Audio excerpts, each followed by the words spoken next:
Hello everyone, দিনটা ছিল 30শে জানুয়ারি এবং আমাদের লোকেশন ছিল যোধপুর পার্ক। গিয়েই প্রথমে একটু মিষ্টি মুখ করে নিয়েই আমরা পৌঁছে গেছিলাম ব্রাইডের কাছে। চলো প্রথমেই ব্রাইডের থেকে জেনে নিই ওর কেমন লুক চাই। আচ্ছা প্রিয়াঙ্কা, আজকে কেমন করে সাজতে চাও? আজকে আমি চাই যে আমার কলকাটা মানে সরুর ওপর হোক, আর চোখটা আমার স্মোকি হোক, একটু গ্লিটারি, চোখের নিচে স্মাচ হোক, হ্যাঁ। আর স্কিনে মানে একটু গ্লো করে যেন ব্রাইডের মতন। আচ্ছা আচ্ছা। এবার হেয়ারটাও একটু মানে আমি চাইছি একটু, আমার যেহেতু পাতলা হেয়ার, তো আমি চাইছি একটু পাফি হোক একটু আমার। ভলিউম হ্যাঁ ক্রিয়েট হ্যাঁ, করে। একটু ভলিউম ক্রিয়েট করে পেছনে ওই ফ্লাওয়ার দিয়ে জাস্ট আচ্ছা, ভালো লাগে। সামনে কি একটু লাইন্স লাইন্স চাইছো না প্লেনের উপরে চাইছো? যেটা আমি টায়রার সাথে টায়রা দিয়ে আচ্ছা করবো, আচ্ছা, তুমি ঠিক আছে সেটা মনে হবে। ঠিক আছে, দেখা যাক তোমার লুকটা কেমন হয়। ওকে। হ্যালো এভরিওয়ান, আমি মেকআপ আর্টিস্ট প্রিয়া এবং আমার একটা নতুন ব্রাইডাল ব্লগে তোমাদের সকলকে স্বাগত। হ্যাঁ, অনেকগুলো ব্রাইডাল ব্লগ জমে আছে, পোস্ট করা হয়নি। আসলে পর পর খুব কাজের চাপ যাচ্ছে, খুব প্রেশার যাচ্ছে। তো এটাও একটু পুরনো, 30শে জানুয়ারির ব্রাইডাল, যেটা আমাদের বললামই যোধপুর পার্কে ছিল। তো আমরা পৌঁছে গিয়েই ব্রাইডের পছন্দ মতন ঠিক ও যেমন যেমন চেয়েছিল তেমন তেমন ব্রাইড করার চেষ্টা করছি। এবং আমরা সবার পছন্দকে প্রায়োরিটি দিয়ে কাজ করি। বারবার বলছি, আমাদের কোনো পছন্দ আমরা কারোর উপরে জোর করে চাপিয়ে দিই না।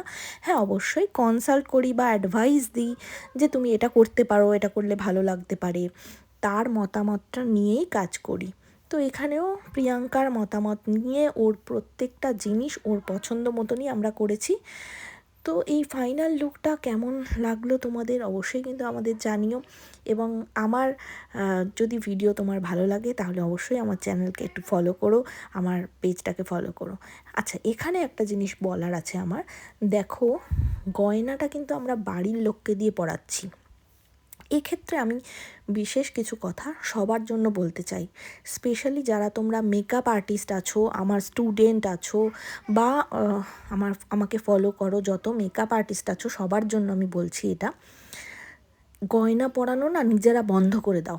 আমিও না করে দিয়েছি, রিসেন্টলি করেছি, খুব রিসেন্টলি করেছি, যে গয়নাগুলো স্পেশালি সোনার গয়নাগুলো আমরা নিজেরা আর পরাচ্ছি না। এতদিন এত বছর পরাতাম, সত্যি বলছি গো, এতদিন এত বছর আমরাই হাতে করে গয়না পরাতাম। কিন্তু খুব রিসেন্টলি কয়েকটা ঘটনার জন্য আমরা গয়না পরানো বন্ধ করে দিয়েছি। কেন বন্ধ করেছি? তার কারণ হলো, ধরো কোনো কারণে যদি কোনো গয়নার কোনো কিছু, বিয়ে বাড়িতেও হতেই পারে, হয়তো একটা কানের মিসিং, একটা নাকের মিসিং, বা একটা মানে কিছু একটা হয়তো ওরা খুঁজে পাচ্ছে না, হতেই পারে। তো সবার আগে কিন্তু মেকআপ আর্টিস্টের নাম মনে পড়বে এবং মেকআপ আর্টিস্টকেই বাড়ির লোক সন্দেহ করবে যে এই গয়নাটা বোধহয় মেকআপ আর্টিস্ট যাওয়ার সময় নিয়ে চলে গেছে। কিন্তু বিশ্বাস করো, আমরা না খুব ভদ্র ফ্যামিলির, এবং আমরা কিন্তু যথেষ্ট শিক্ষিত।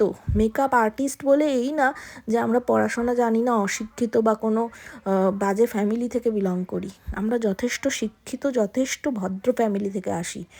আমরা কিন্তু সৎ পথে রোজগার করে ইনকাম করি। আমাদের কোনো ইন্টেনশান নেই কোনো কারোর একটা কানের বা একটা নাকের। আমাদের নিজেদের পার্সোনালি যথেষ্ট গয়না আছে, এবং এই কাজ করেই আমরা কিন্তু আমি আমার দিক থেকে বলছি, আমি আমার বাড়ি, গাড়ি, গয়না সমস্ত কিছু কিন্তু আমি মেকআপের কাজ করেই করেছি।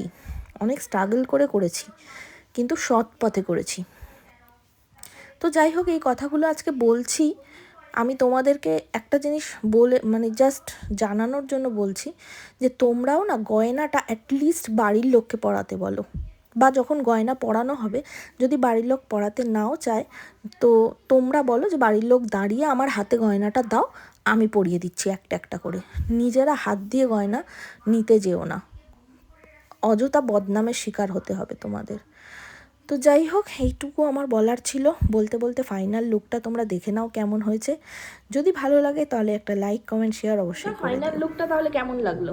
আমার খুব পছন্দ হয়েছে। এখন কয়েকজন এসে দেখে গেল, আমাকে মাঝখানে এসেছিল হ্যাঁ যখন তুমি সাজাচ্ছিলে, তো হ্যাঁ সবাই বললো ভালো লাগছে। হ্যাঁ, সবাই তো ভালো সবাই কমপ্লিমেন্টই ভালো দিচ্ছে। লাগছে। আর প্রথমে তুমি আমার ভয় নিজেও ভয় লাগছিল হ্যাঁ যে কীরকম লাগছে, কারণ প্রথমে দেখতে পাচ্ছিলাম না নিজেকে। তারপর যখন আয়নায় দেখলাম, আমি নিজেই তোমাকে বললাম হ্যাঁ, যে তুমি আমার ভালো নিজেই লাগছে। আয়না দেখে বললে যে খুব হ্যাঁ, সুন্দর লাগছে। হ্যাঁ, তো তো যাই হোক, তোমার সবকিছু মনের মতন করেছি একদম একদম। তুমি নিশ্চয়ই। যা যা বলেছো, যেমন যেমন চোখ, আই মেকআপ, কলকা, নিশ্চয়ই। হেয়ার থেকে কলকা আমি শুরু করে, নিজের ডিজাইন তোমাকে বলে দিয়েছি হ্যাঁ pin হ্যাঁ, করার একদম পর্যায়ে। একদম। তো চলো, তোমার জন্য অনেক শুভেচ্ছা থাকলো, আবার দেখা হবে রিসেপশনে তোমার সাথে, ঠিক আছে? অনেক ভালো থেকো। Thank you.